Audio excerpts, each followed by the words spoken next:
saya akan menjelaskan sedikit tentang sejarah perkembangan sosiologi. Sejarah sosiologi.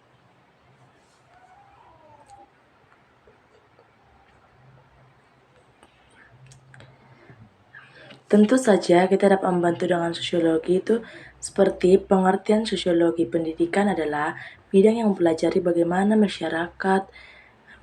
sistem pendidikan berinteraksi dalam masyarakat, dan bagaimana kelompok itu mempengaruhi individu dalam kelompok. Yang ada beberapa topik utama dalam sejarah sosiologi berpendidikan, yaitu 1. Pengaruh teologi sosiologis.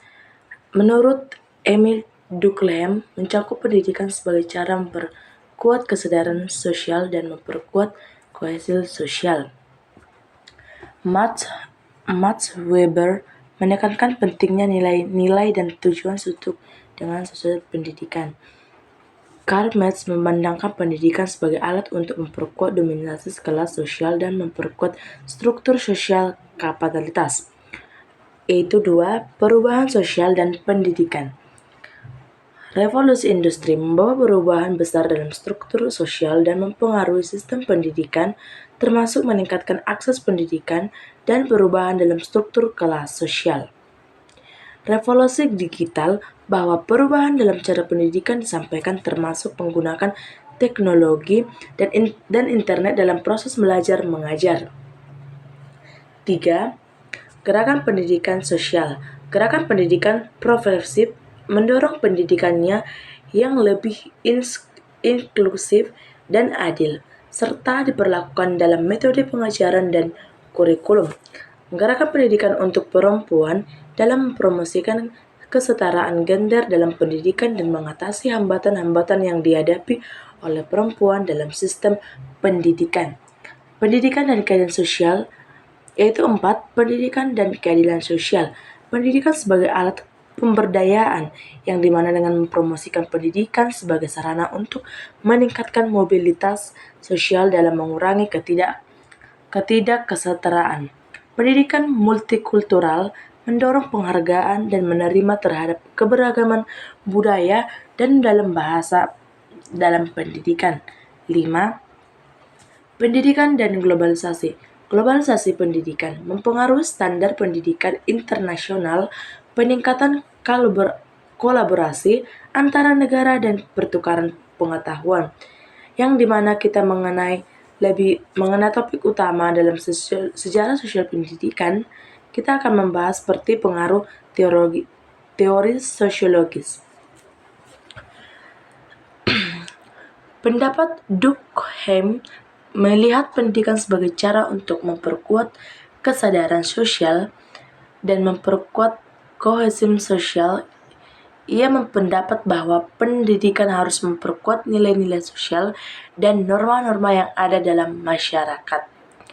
Alasannya, percaya bahwa pendidikan yang baik akan membantu memperkuat struktur dan mengurangi anomali sosial. Pendidikan sebagai alat untuk mengerjakan disiplin dan tanggung jawab kepada individu. Sedangkan Max Weber berpendapat menekankan pentingnya nilai dan tujuan sosial dalam sistem pendidikan. Ia berpendapat bahwa pendidikan harus membantu individu memahami nilai-nilai dan tujuan sosial yang ada dalam masyarakat, yang alasannya untuk percaya bahwa pendidikan yang baik akan membantu individu memahami peran mereka dalam masyarakat dan mempersiapkan mereka untuk berperan dalam masyarakat dengan yang sesuai.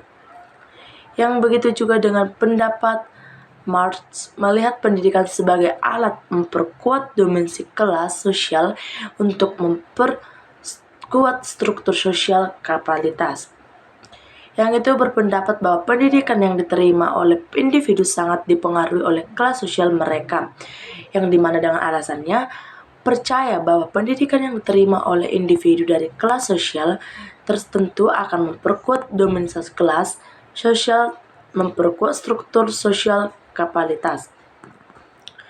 2. Perubahan sosial dan pendidikan revolusi industri, yang dimana pengaruh revolusi industri membawa perubahan besar dalam struktur sosial dan mempengaruhi sistem pendidikan dengan akses pendidikan dan perubahan struktur kelas sosial, yang dimana dengan alasan dengan adanya revolusi industri, perubahan dalam struktur sosial dan ekonomi yang mempengaruhi cara individu berinteraksi dan berperan dalam masyarakat, yang menjadi alat menghadapi individu perubahan tersebut, yang dimana dengan revolusi digital, yang berpengaruh revolusi digital membawa perubahan dalam cara pendidikan disampaikan atau penggunaan teknologi internet dalam proses belajar mengajar menjadi semakin umum.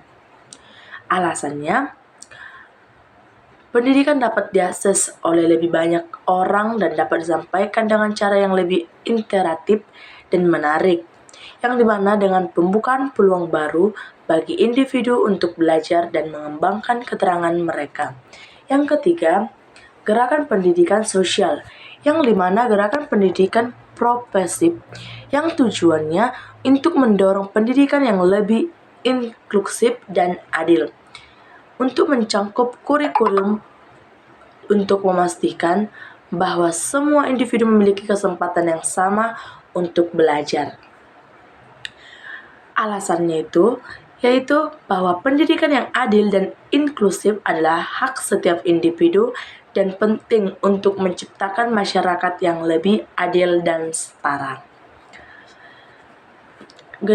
Gerakan pendidikan untuk perempuan, yang tujuannya gerakan ini mempromosikan kesetaraan gender dan pendidikan dan mengatasi hambatan yang dihadapi oleh perempuan dalam sistem pendidikan. Yang alasannya, gerakan ini didasarkan pada bahwa pendidikan adalah alat yang untuk mempromosikan kesetaraan gender dan mengurangi hambatan-hambatan yang dihadapi oleh perempuan dalam masyarakat. Yang bagaimana dengan nomor 4, pendidikan dan keadilan sosial. Pendidikan sebagai alat pemberdayaan dengan bertujuan untuk mempromosikan pendidikan sebagai sarana untuk meningkatkan mobilitas sosial dan mengurangi ketidaksetaraan, yang dengan alasannya dengan pendidikan yang baik dan dapat membantu individu untuk meningkatkan keterampilan dan pengetahuan mereka. Segitu yang bisa saya sampaikan. Sekian dan terima kasih. Shalom.